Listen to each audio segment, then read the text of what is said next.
प्रेमियों, हरि के हजार नाम, करोड़ों नाम विष्णु भगवान के, अनंतों नाम परमात्मा के, इसलिए नाम में कोई शक नहीं करनी चाहिए। संत महापुरुष जिस नाम को जगाते हैं उसी नाम से जीवों का काम करा देते हैं। जीवों को अपने काम की फिक्र रखनी चाहिए कि हमारा काम, हमारी जीवात्मा का कल्याण, हमारा पारिवारिक जीवन, सामाजिक जीवन, व्यवहारिक जीवन सुखप्रद शांति में कैसे रहेगा। इसके अलावा और आपको क्या चाहिए।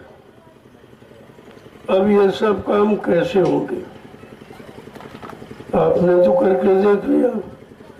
पूजा पाठ, तीर्थ व्रत, दान हवन, जप तप, गंगा स्नान सब किया आपने, लेकिन कोई बीमारी, कोई परेशानी, कोई तकलीफ, कोई झगड़ा, कोई प्राकृतिक प्रकोप, कोई दुर्घटना, कोई अकाल मौत कम हुआ और बढ़ता चला गया, दिनों दिन बढ़ता चला जा रहा।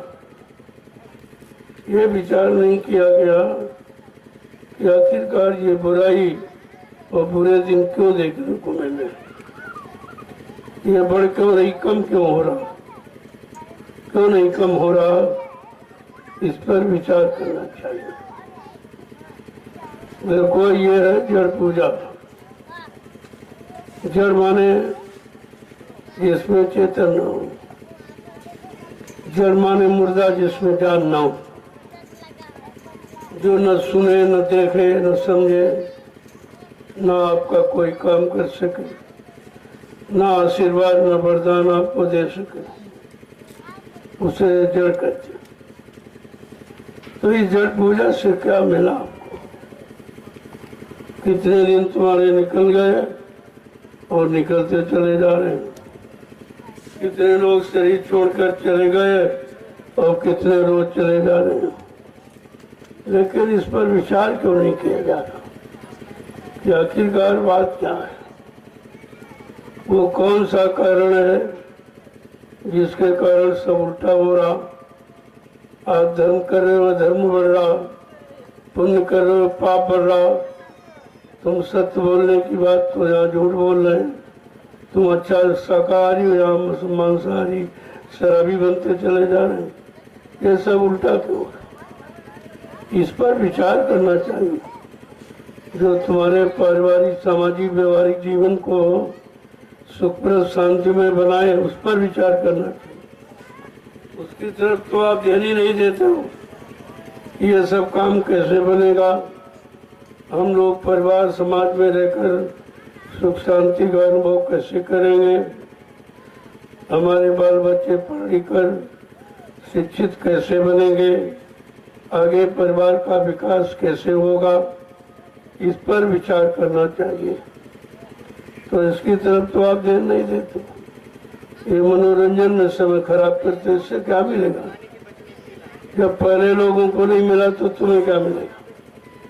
या जिसको मिला वो बता दे कि भाई हमको इससे ही मिल गया, इससे ये मिल गया, तो फिर जानी जब मिला नहीं तो फिर उस काम के बारे में सोचना चाहिए कि हमको ये सब मिलेगा कैसे, जिसके लिए आप रात दिन मेहनत करते हो, खेती करते हो, दुकान करते हो, दफ्तर करते हो, बिजनेस व्यापार मजदूरी करते हो। आखिरकार ये करने का कोई मकसद है, कोई अर्थ है आपका। ये सब लाभ के लिए, सुख शांति के लिए करते हो, लेकिन लाभ मिलता नहीं और सुख की जगह दुख और शांति जगह शांति बढ़ती चली जा रही। इसकी तरफ किसी का ध्यान नहीं। संत महापुरुष केवल इसी तरफ इशारा करते, वो कोई निंदा आलोचना बुराई नहीं करते, वो किसी व्यवस्था को कभी खराब नहीं बताते, लेकिन व्यवस्था अपने आप को व्यवस्थित करने के लिए होती। आप अवस्थित होते चले जा रहे, तो व्यवस्था का मतलब क्या है। व्यवस्था सुख शांति लाने को कहते हैं और तुम्हारी सुख शांति दिनों दिन चली जा रही। तुम व्यवस्था के बारे में सोचते ही नहीं हो कि व्यवस्था आखिरकार ये कैसे बनेगी। तो धीरे धीरे जब संत महापुरुषों के करीब आओगे, जो कलयुग की व्यवस्था को ठीक करने के लिए आए, अगर लोगों ने ठीक कर दिया होता, ऋषि मुनियों ने यानी तपस्या करके, योगियों ने योग साधना करके, ब्रह्मचारियों ने ब्रह्मचर्य का व्रत का पालन करके, और यानी प्रवचन करने वालों ने, और यह सब मतलब यानी वादा करने वालों ने अगर इससे काम हो गया होता तो आज ये बिगड़ा हुआ समाज क्यों दिखाई दे। और दिन पर दिन लोग बिगड़ते चले जा रहे, उनके भाव विचार खराब होते चले रहे। इसका कारण है कि हमारा खान पान खराब। इस पर ध्यान देना चाहिए कि जैसा करो आहार वैसे बने विचार। जैसा आप भोजन करोगे वैसे आपके विचार बन जाएंगे, जैसे विचार बनेंगे वैसे आप कर्म करोगे, और जैसे कर्म करोगे वैसा फल आपको मिलेगा। बड़ा सीधा साधा सिद्धांत है, इसमें कुछ विशेष करने की जरूरत नहीं है, केवल समझ लो तो काम जल्दी हो जाएगा। एक तो आप जानते नहीं हो और सही सच्ची बात बताई जाए तो आप मानते नहीं हो, तो मानना तो पड़ेगा आपको। कब तक मुसीबत आपत्ति उठाओगे, कब तक लड़ाई झगड़ों में फंसे रहोगे, कब तक यानी मतलब बीमारियों में ग्रसित रहोगे। एक बार तो आपको इस पर विचार करना होगा। और ये दिनों दिन चर्चा आपके सामने इसी बात की जा रही। मुझे 3 वर्ष हो गए, मैंने आपको हमेशा अच्छाई सच्चाई का संदेश दिया। किसी की बुराई, किसी की निंदा, किसी की आलोचना, किसी का अपमान, ये करने का मेरा कोई सिद्धांत नहीं, मेरे सिद्धांत में है ही नहीं है और नहीं करता हूँ।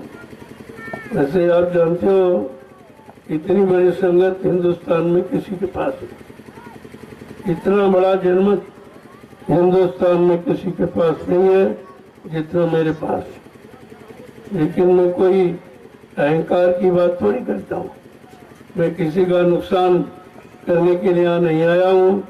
मैं आपको हर तरफ से व्यवस्थित करने आया हूँ, लेकिन आप उस व्यवस्था को न समझे तो फिर आपकी कमी। मैं तो आपसे कुछ मांगता नहीं तो आज तक तुम्हारे गांव में अगर कोई नेता आया होगा तो चंदा नोट वोट की भीख मांगी होगी। अगर कोई दाढ़ी बाल रखकर लाल पीले कपड़े पहनकर कोई महात्मा आया होगा तो उसने दान दक्षिणा धोती रोटी लंगोटी मांगी होगी। मैं तो आपसे कुछ भी नहीं मांगता हूँ, देने के लिए आया हूँ और दे रहा हूँ। ये जमीन जो बेकार पड़ी, इसका आपने कोई उपयोग कभी नहीं कर पाया और न तुम्हारे बस की बात है। जब सरकार इस भूमि को नहीं बराबर उपजाऊ खेती काबिल बना पाई तो तुम क्या कर सकते। लेकिन आपके सामने देखिए, ये सब जितना झाड़ी जखाड़ जंगल सब साफ, और जितने नाले उबड़ खाबड़ जमीन उससे बराबर हो रही। तो जमीन को ही हम कहीं ले जाएंगे उठा के, वो तो तुम्हारे ही काम आएगी। लेकिन तुम इस बात को समझ नहीं पाते। मैं जमीन को कहीं ले नहीं जाऊंगा और जो भी इस पर करूंगा वो भी सब तुम्हारे काम आएगा। अब तुम वो न समझो, न समझ पाओ, तुम्हारी बुद्धि नहीं काम कर रही, तो उसके लिए महात्मा क्या करे, तो आपके लाभ के लिए। लेकिन धीरे धीरे सब समझ में आ जाएगा, आप देखते रहिए। मैं कोई अनैतिक कार्य नहीं करता हूँ, 1 इंच जमीन किसी की नहीं लेता। जो मैंने मोल खरीदी है उसी को बराबर करता। आज स्वेच्छा से कोई अपना आश्रम में करना चाहता है तो वो कर सकता है।